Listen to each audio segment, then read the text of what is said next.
कुछ बात करते हैं गरीब पाकिस्तानियों के अमीर हुक्मरानों की, जिनकी तनख्वाहें उनको मौसूल हो गई है। आपकी याद दहानी के लिए इसका वज़ीर आज़म पाकिस्तान की तरफ से नोटिस भी लिया गया था। इस खबर की तफसील कुछ इस तरह से है। रवा माली साल 2025-26 के शुरू होते ही मुल्क में महंगाई ने भी सर उठाना शुरू कर दिया है। हालिया एक हफ्ते के दौरान मुल्क में हफ्तावार महंगाई में इजाफे की रफ्तार में 0.73% इजाफा हो गया और सालाना बुनियाद पर भी महंगाई में इजाफे की शरह 1.52% से बढ़कर 2.06% हो गई। जबकि दूसरी तरफ गरीब मुल्क के हुक्मरान तबके ने अपनी तनख्वाहों में 600% तक का इजाफा कर लिया।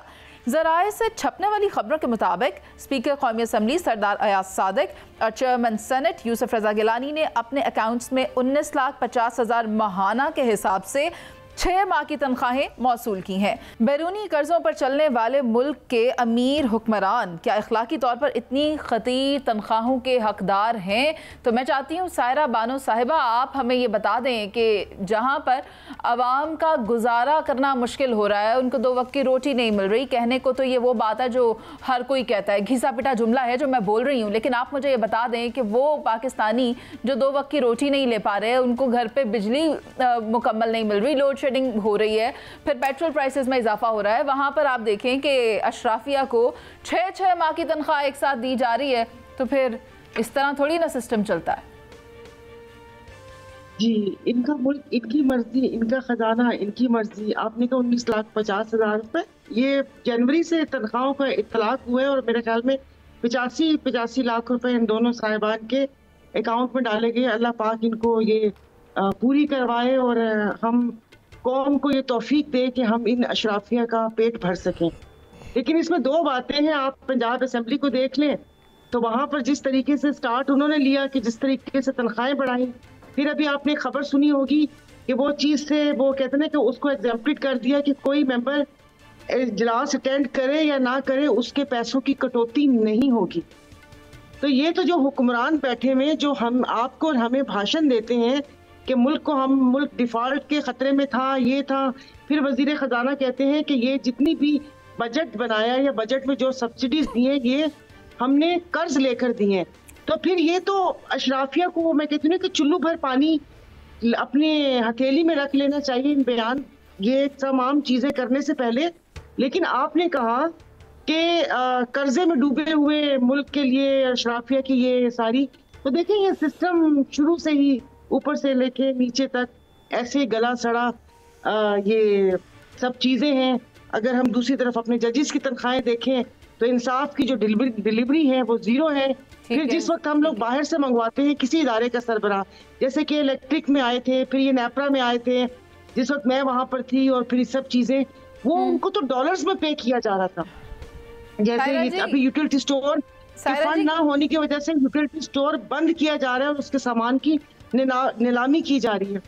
आप मुझे बताएं मुनीज़े, इसमें तो जितना बोला जाए उतना काम है, और जाहिर है थोड़ा सा हमें इखलाक के दायरे में रह के बात करनी पड़ती है, वरना ये जो हरकतें हैं इसमें इनके ऊपर इखलाक का कोई लफ्ज भी सादिक या हम लोग उसको इम्प्लीमेंट नहीं कर सकते।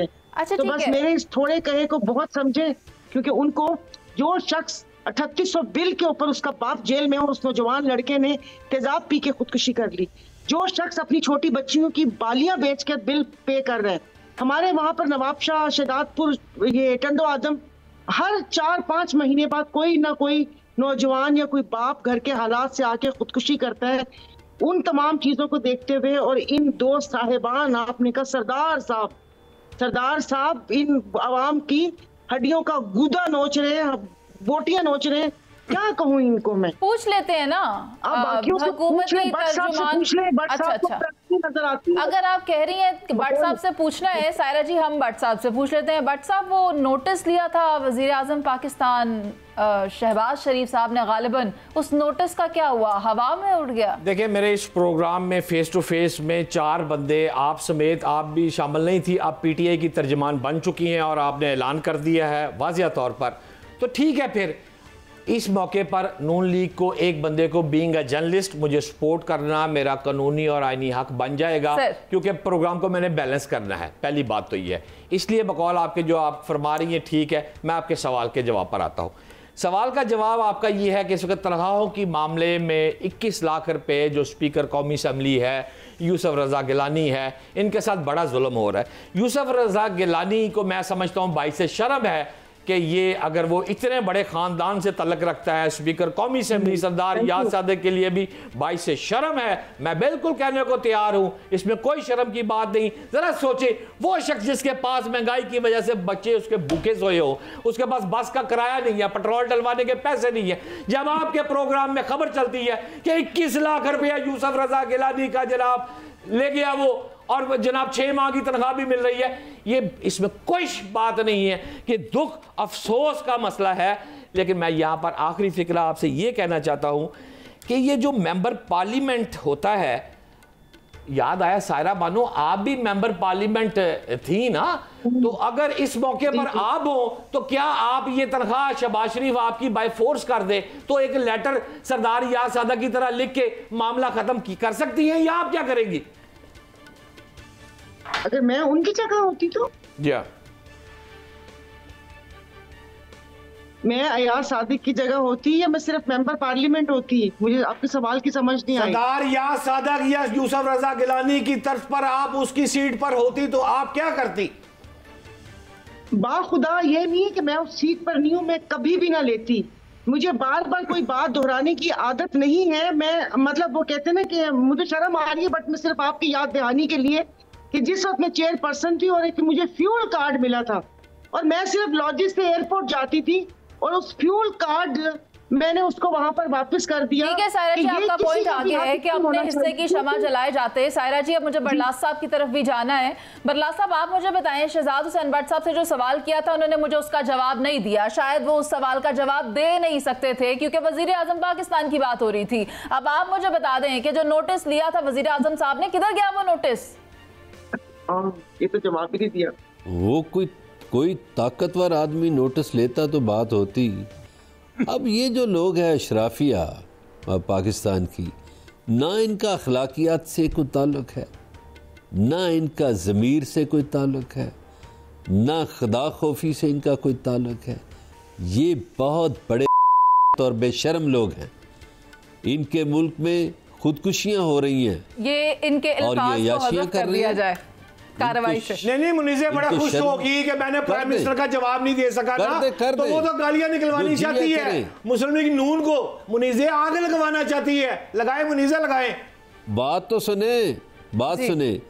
इनके मुल्क में लोग बच्चे बेच रहे हैं, लोग खुदकुशियां कर रहे हैं, लोगों की जो किसी की मैयत है उसके लिए एम्बुलेंस मैसर नहीं, और लोगों के बच्चे मर रहे हैं, लोग बेचारे बिल अदा नहीं कर पा रहे, लोग गुजारा नहीं कर रहे, और कुछ ऐसे काम कर रहे हैं गुर्बत की आग बुझाने के लिए। मैं यहाँ प्रोग्राम में वो बयान नहीं कर सकता वो कौन से काम है। वो इन हुक्मरानों को शर्म नहीं आती? क्या फरमा रही हैं इनको ना इनके मैंने कहा इज्जतें नीलाम हो रही हैं। इज्जतें नीलाम हो रही हैं, ये कहना चाह रहे थे ना? आप यहाँ पर आकर देखिए रात को कराची में, मैं नहीं कहना चाहता कि ऐसे ऐसे काम हो रहे हैं। लोग अपने बच्चों की फीसें अदा नहीं कर रहे। वो इन पे जो ये कौन सी है या अशराफी है पाकिस्तान की, इन्होंने पाकिस्तान में जिंदगियां तंग कर दी। सलमान आबिद साहब की राय ले लेते हैं। सलमान आबिद साहब, राना सनाउल्लाह साहब ये कह रहे हैं कि 9 साल बाद ये तनख्वाहें बढ़ाई गई। ठीक है, बढ़ाई जानी चाहिए थी। बात ये है, सर सवाल ही नहीं सुन रहे। जी जी बताइए। सर मैं कह रही हूँ कि राना सना साहब कह रहे हैं 9 साल बाद ये तनख्वाहें बढ़ाई गई थी, बढ़ा लेते, मगर 600% थोड़ी ना बढ़ानी चाहिए थी। लेकिन बात सारी सिंपल है। एक और बात सुन ले, मेरे जुमले तो काट दिए जो कट रहे थे। मेरी बात तो सुन ले। हाँ बता दे, बदला साहब बोल तो सुन ले। बोले। पाकिस्तान में जुल्म यह है कि जिनकी तनख्वाहें ज्यादा हैं, जो अशराफिया के लोग हैं, उन्हें बिजली भी मुफ्त, उन्हें गाड़ी भी मुफ्त, उन्हें पेट्रोल भी मुफ्त, और जो गरीब है सारा बोझ उस पर डाल दिया गया। बात बदला साहब ये है कि पाकिस्तान का रियासती निज़ाम, पाकिस्तान का हुकूमती निज़ाम, पाकिस्तान का ब्यूरोक्रेटिक सिस्टम, ये इस नुक्ते के ऊपर मुत्तफिक है कि जितनी ज़्यादा मराहत हम अपने लिए ले सकते हैं और जितना आवाम को दबा सकते हैं हमें दबाना पड़ेगा। ये इस नुक्ते के ऊपर मुत्तफिक है। अभी मसला गिलानी साहब का नहीं है, मसला सरदार रियाज सादिक का नहीं है। मसला यह है कि आप ज़रा पार्लियामेंट के अरकान असम्बली जो है इनके मेडिकल बिलों का हाल देखें, जहाँ जाली बिलों के ऊपर जो है ना सारी कार्रवाइयाँ होती हैं। ये बैठी हुई हैं, इनको पता है सारी बातों का। बात यह है कि यहाँ जो मरात याफ्ता रूलिंग अलीट तबका है, इसने तय कर लिया है कि इसने आवाम को कुचल कर अपनी अयाशियों का सामान इकट्ठा करना है। और ये इस बुनियाद के ऊपर अब मैं आपसे सवाल करता हूं, हम गिलानी साहब को गिला कर रहे हैं और अपना सरदार रियाज सादिक को गिला कर रहे हैं, भाई ये किस सिस्टम ने उनकी तनख्वाहें बढ़ाई हैं? उन्होंने खुद से तो नहीं तनख्वाह बढ़ा ली ना, उसमें सिस्टम का जिम्मेदार है। और सिस्टम क्या करता है, इधर से आपकी तनख्वाह बढ़ाता है और साथ ब्यूरोक्रेटिक जो है ना वो ब्यूरोक्रेसी अपनी तनख्वाहें बढ़ाती हैं। यहाँ जिस किस्म की मरात आप हुक्मरानी के निज़ाम में दे रहे हैं, और कोई हुकूमत भी हो, चाहे वो पीपल्स पार्टी की हुकूमत है, चाहे वो पीटीआई की हुकूमत है, चाहे पीएमएलएन की हुकूमत है, चाहे किसी और की हुकूमत है, और रियासती निज़ाम के अंदर जो इदारे काम कर रहे हैं वो भी उठा के देख लें। यानी हम सब ने इसको लूट मार की एक मंडी बनाया हुआ है। हम गरीब आवाम के बारे में सोच नहीं रहे। जो वर्ल्ड बैंक की रिपोर्ट आई बरलास साहब, जिसमें 44.7% लोग अंडर द पॉवर्टी लाइन रहते हैं, जहां 36% लोग जो है अपना जरूरत के तहत जो खुराक दरकार है वो उनको मैसर नहीं है। लिटरेसी अभी आपने देख ली है, हेल्थ का निज़ाम अपना देख लिया है कि क्या इस मुल्क में चल रहा है।